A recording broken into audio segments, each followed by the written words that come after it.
Très heureux d'être en votre compagnie en cette fin de semaine. Bonjour et bienvenue sur RTI 1.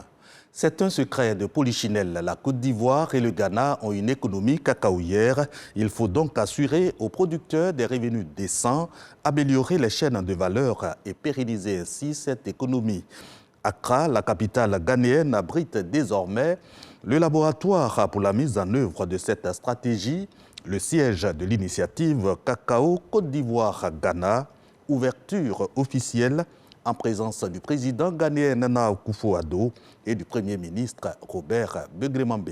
Envoyés spéciaux à Accra, Ulrich Adongon et Lassine Bakayoko. Un acte symbolique pour une économie cacaoyère plus forte, l'ouverture officielle du siège de l'initiative Cacao Côte d'Ivoire-Ghana. La Côte d'Ivoire et le Ghana, en tant que leader de la cacaoculture, bénéficient encore trop peu de la richesse générée dans la chaîne des valeurs cacaoyères. Cette situation a amené les présidents Alassane Ouattara et Dankwa Nana Akufo-Addo à poser les bases d'une coopération stratégique bilatérale dans une filière très compétitive.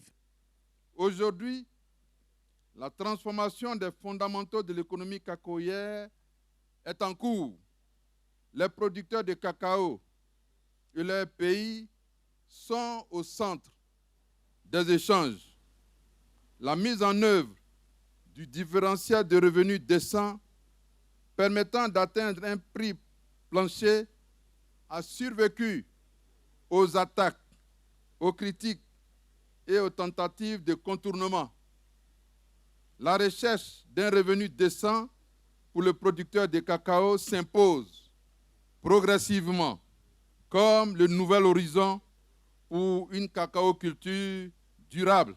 L'initiative Cacao est le fruit de la déclaration d'Abidjan en mars 2018 où la Côte d'Ivoire et le Ghana ont tracé une nouvelle trajectoire en privilégiant la nécessité et l'urgence de trouver une solution durable à l'amélioration des prix aux producteurs. La Côte d'Ivoire et le Ghana engagent des réformes, anticipent les chocs et élaborent des dispositifs de rémunération stables. D'autres actions notables qui donnent à la filière cacao une vitalité concurrentielle sont également à signaler. Il s'agit notamment de l'élaboration et de l'entrée en vigueur de la norme ARS 2000. Cette norme panafricaine est jugée beaucoup plus ambitieuse et bien plus complète que la plupart des normes internationales existantes. Il y a aussi l'opération Dosado d'arrachage intensif des pieds des cacaoyers infectés par la maladie du Chouelen-Chout, lancée aux frontières Côte d'Ivoire-Ghana. C'est le lieu également de saluer les efforts des équipes techniques du Ghana et de la Côte d'Ivoire qui ont travaillé avec efficacité au renforcement et à la consolidation de notre initiative commune. Seul, on va vite, dit un proverbe africain. Mais ensemble, on va plus loin, dit encore ce proverbe. Le Ghana, qui abrite le siège de l'initiative Cacao, est déterminé à garantir l'avenir de l'économie cacaoyère en compagnie de la Côte d'Ivoire. Je suis engagé pour le cacao non seulement parce qu'il constitue une richesse importante dans nos économies, mais également il occupe l'essentiel de nos populations. Il nous faut garantir la compétitivité de cette filière majeure. Le défi est d'influencer le marché international à la mesure de notre représentativité. La Côte d'Ivoire et le Ghana représentent plus de 60% de l'offre mondiale du cacao. Encore renforcement de la coopération, mais cette fois entre la Côte d'Ivoire et le Burkina Faso. Domaine concerné, la coopération militaire pour la défense des frontières entre nos deux pays contre le terrorisme. La Côte d'Ivoire et le Burkina Faso déterminés à mutualiser leurs efforts ainsi que le réaffirme leur ministre de la Défense. C'est au terme d'une visite de travail du ministre d'État Téné Birahima Ouattara au Burkina Faso. Le ministre d'État, ministre de la Défense Téné Birahima Ouattara en visite de travail à Niangoloko, localité de la région des Cascades, au Burkina Faso à 65 km de la frontière ivoirienne. Après les honneurs militaires, une séance de travail avec le général de brigade Kassoum Koulibaly, ministre d'État, ministre de la Défense et des anciens combattants du Burkina Faso. une rencontre en présence des autorités administratives de Niangoloko. Au menu des échanges, la coopération militaire et la planification d'opérations conjointes contre le terrorisme.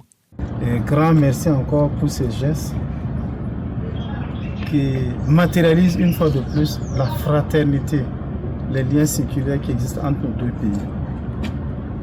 Les rencontres, c'est toujours bien et nous espérons que nous reprendrons un nouveau départ dans le cadre de raffermissement des relations entre nos deux pays pour lutter efficacement contre le terrorisme dans notre sous-région et les différents trafics qui ont lieu à la frontière commune entre nos deux pays. Nous quittons Niangoloko avec le cœur rempli de joie. Nous avons passé en revue tous les points des relations entre les deux pays. Et je peux vous assurer que cette réunion de Niangoloko donnera un nouveau départ aux relations entre le Burkina Faso et la Côte d'Ivoire. On ne peut que se féliciter de ce qui vient de se passer ce jour. Vive la coopération, vive la fraternité entre le Burkina Faso et la Côte d'Ivoire.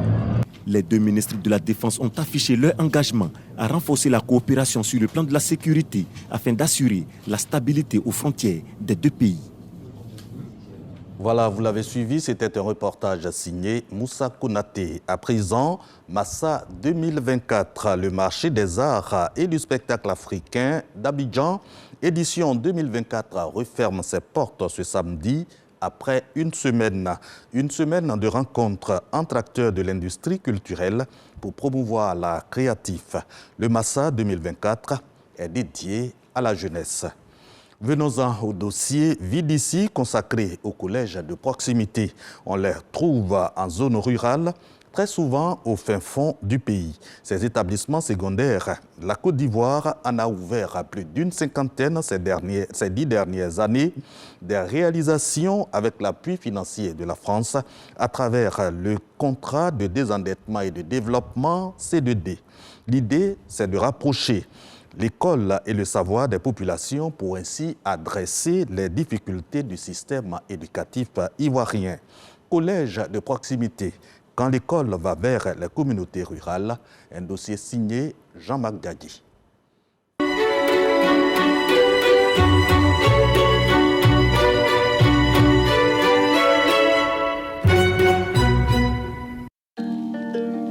Dans le nord de la Côte d'Ivoire, direction Ferré-Mandougou, localité du département d'Odiéné, région du Denguélé.